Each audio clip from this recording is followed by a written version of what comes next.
Hello students, we are studying chapter number 6 ICT applications. In this video we will discuss about banking applications. For video of complete chapter you can go to playlist with the chapter name ICT applications. Let's start banking application. The first term that is used in banking application mostly EFT, electronic fund transfer. EFT basically allows money to be transferred electronically from one account to another. Means you are not transferring by hand, you are not transferring it manually or in cash, you are just doing it electronically by use of an electronic device. Transfer instructions can come from other banks or from the business. Okay, for example, one business has an account in one bank and he just gave an instruction, EFT instruction, to pay all the employees. So from the business account it will transfer the salary to all the employees. No physical money is being transferred, so it is more secure and the convenient way. Okay. Next, ATM, automated teller machine. ATMs can be used for a range of banking services. Few of them are withdrawing cash, depositing money, checking the balance of the accounts, transferring money between accounts, paying bills. Basically, customer identifies him or herself and their bank account by using a bank card and typing a secret PIN. So how it process? It can be used by the customers of other banks as the ATM can use EFT. As ATMs can use EFT means from one bank to another bank you can even use ATM. If customer of bank A uses her debit card to withdraw cash from the ATM belonging to bank B, mean that is not your bank but you are trying to withdraw cash from another bank. So what will happen? Bank B gives his or her the cash. You can withdraw amount easily. Bank B now is owed money by bank A. So bank B sends an EFT instruction to bank A asking for money to be transferred from the customer's account to that bank from where you have withdrawn the money. Okay, and bank B has now paid back. So this is how the process if you are doing transaction from any other bank. Third term, credit card or debit card processing. So what is the information that is on the credit card? You can find out the following details on your card: your bank name, smart chip, card number, expiry date, your cardholder name, payment network logo means types of card, Visa, Master. So and one word CVC, that is mostly at the back side of your ATM card or credit or debit card. So how it is being processed? First of all, for example, if you are doing any transaction, you are purchasing something, so customer swipes or enters the card information. After that, from this terminal electronically sends an authorization request to your bank. Okay, then customer's bank approves or declines the transaction if the money is less, not sufficient balance, or you have entered a wrong PIN code. So if it will approve or decline the transaction, then this approval or decline will be sent back to that terminal again.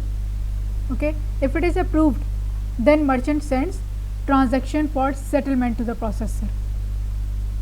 If your banks approve, then merchant sends transaction for settlement to the processor.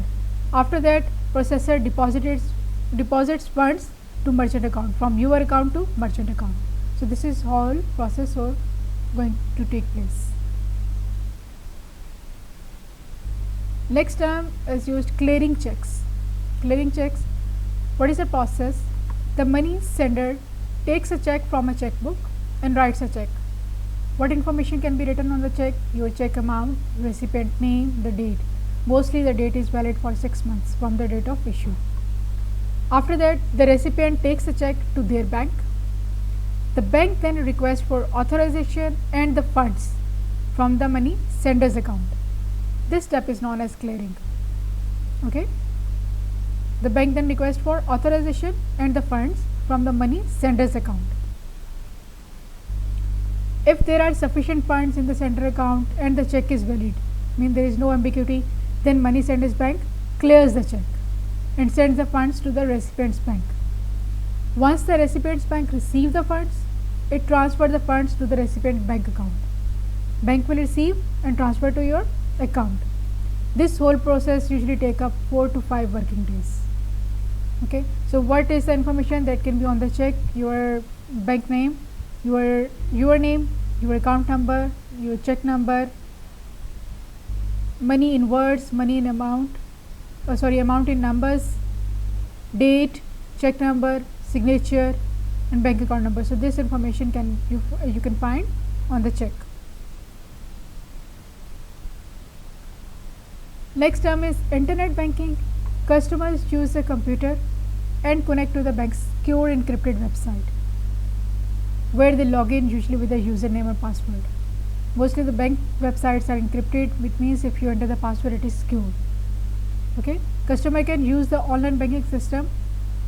There are many different purposes. Some of them are check the balance of the account, pay bills, transfer money using EFT, apply for loans or other services. So there are a lot of services you can avail by using internet banking. So what are the advantages of using internet banking? It saves time and money. No need to travel. You can do it at your home. Data can be downloaded and analyzed. You can download your monthly statements and compare. It can be used 24/7. Okay, no time limit.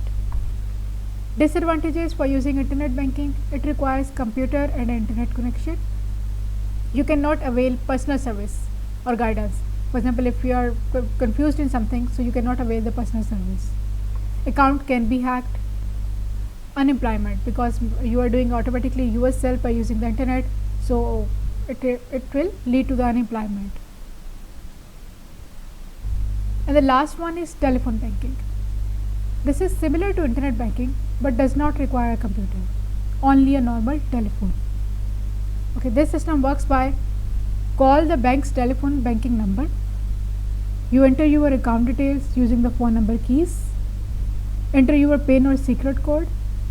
Then you will hear the various options: press 1 to find your balance, press 2 to transfer money, and so on. After that, you will pick the option according to your requirement using the phone numbers keys and so on. So this is how telephone banking process takes place. So what are the advantages of using telephone banking? You do not need a computer. You can speak to actual person for guidelines. If you are finding any difficulty in internet banking, then you can speak to actual person for guideline. Transaction is secure because you are directly connecting with the bank. But what are the disadvantages? Sometimes difficult to use, working through all of the menus. It can be expensive if the long duration calls. May face poor connection problem also. So these are the terms that are used in the banking application. Thank you very much.